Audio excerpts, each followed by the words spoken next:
PS production હાઉસના banner હેઠળ બનેલી ગુજરાતી કોમેડી ફિલ્મ થતા થઈ ગયું તાતા થૈયા 16 જાન્યુઆરીના રોજ ગુજરાતના સિનેમાઘરમાં રિલીઝ થશે. ફિલ્મના પ્રોડ્યુસર પાયલ પટેલ અને સોનલ પટેલ છે અને ડાયરેક્ટર ભાવેશ ગોરસિયા છે. આ ફિલ્મમાં સિંગર તરીકે બોલિવૂડના જાણીતા સિંગર અમન ત્રિખાએ પોતાનું સ્વર આપેલ છે. પ્રેસ કોન્ફરન્સમાં પ્રોડ્યુસર, ડાયરેક્ટર, કલાકારો સાથે સિંગર હાજર રહ્યા હતા અને ફિલ્મ વિશે વિગતવાર માહિતી આપી હતી. ફિલ્મનું નામ છે થતા થઈ ગયું તાતા થૈયા, જે 16 જાન્યુઆરીએ રિલીઝ થઈ રહી છે. કાસ્ટિંગની વાત કરું તો 3 હીરો 3 હિરોઈન છે, જેમાં સંજયભાઈ કલસાડ છે, સંજય ચૌહાણ છે, હેમાંગ શાહ છે, ભાવિકા ખત્રી છે, વિધિ શાહ છે અને અંશી બારોટ છે. એના સિવાય પણ ઘણા બધા આર્ટિસ્ટો છે જેને તમને જોયા હશે. તો ખાસ એવું કહીશ કે ફૂલ કોમેડી મૂવી છે અને શૂટિંગ દરમિયાન બી અમને લોકોને બહુ જ મજા આવી છે અને ખરેખર એટલું જ કહીશ કે બધા આર્ટિસ્ટોનો ફૂલ સપોર્ટ રહ્યો અને અત્યારે બી ફૂલ સપોર્ટ છે, જેથી અમે પ્રમોશન્સને બધું કરી શકીએ છીએ. મૂવીની સ્ટોરી હું વધારે નહીં કહી શકું અત્યારે, બિકોઝ થોડું સિક્રેટ છે કે તમે લોકો થિયેટરમાં જઈને જુઓ તો વધારે મજા આવશે. બસ એટલું કહીશ કે ફૂલ કોમેડી છે, ફેમિલી સાથે જોવાય એવી મૂવી છે અને ખરેખર મજા આવશે. Thank you. ફિલ્મના સ્ક્રિપ્ટ પ્રમાણે મને પ્રોડ્યુસરે લોકેશન આપ્યા, કાસ્ટિંગ મજબૂત આપ્યું, જે પણ વસ્તુની રિક્વાયરમેન્ટ હતી એ વસ્તુ ટોટલ પૂરી કરી. ક્યારે પણ ના કે આ વસ્તુમાં કોમ્પ્રોમાઇઝ કરો, આ વસ્તુમાં કોમ્પ્રોમાઇઝ કરો, બધી વસ્તુ મને પ્રોપર આપી એટલી ફિલ્મ સારી બનાવી શકીશું. મારો ડીઓપી પણ એટલો મસ્ત હતો, જેની જોડે મેં પહેલી વાર કામ કર્યું, પણ ટ્યુનિંગ એટલું મસ્ત થઈ ગયું હતું. હરેક વસ્તુમાં એ લોકો અમને સમજતા હતા, પ્રોડ્યુસર, ડીઓપી, આર્ટિસ્ટ.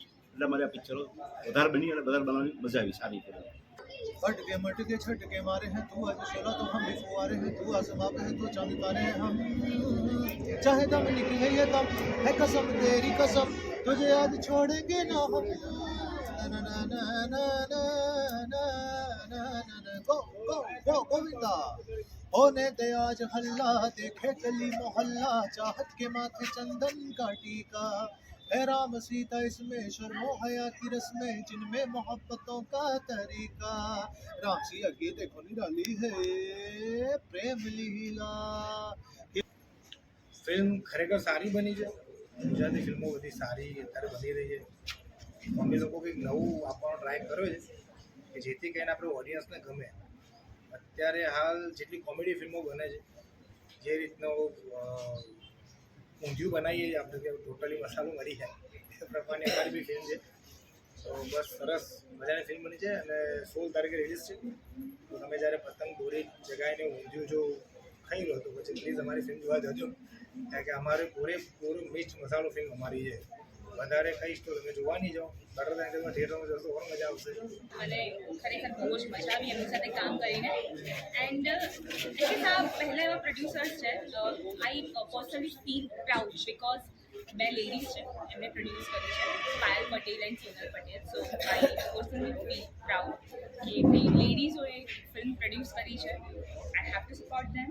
સો યા, એક્સપિરિયન્સ બહુ જ મસ્ત હતો એન્ડ એમનું નેચર પણ બહુ મસ્ત છે. હું એમની સાથે ખુલીને મારે જે પૂછવું હોય, જે વાત કરવી હોય એ ખુલીને હું કરી શકું છું. So experience was great. And director શ્રેણી તો ભાવેશ સર સાથે આ મારી પહેલી ફિલ્મ હતી, થતા થઈ ગયું તાતા થૈયા. Was my first film with એમની સાથે એક્સપિરિયન્સ ગ્રેટ. એમની સાથે મેં બીજી પણ એક ફિલ્મ કરી છે જે ટૂંક સમયમાં રિલીઝ થઈ જશે. એનું નામ છે બાપ રે બાપ. અને પહેલી ફિલ્મ કર્યા પછી તરત બીજી ફિલ્મ એમની સાથે કરી છે. તો તમે સમજી જ શકો છો કે મને એમની સાથે કામ કરવું ગમ્યું છે. અને જે માંગ્યું એ મળ્યું એ પ્રકારનું હતું. કોઈ વસ્તુમાં કંઈ કહેવું જ ના પડ્યું.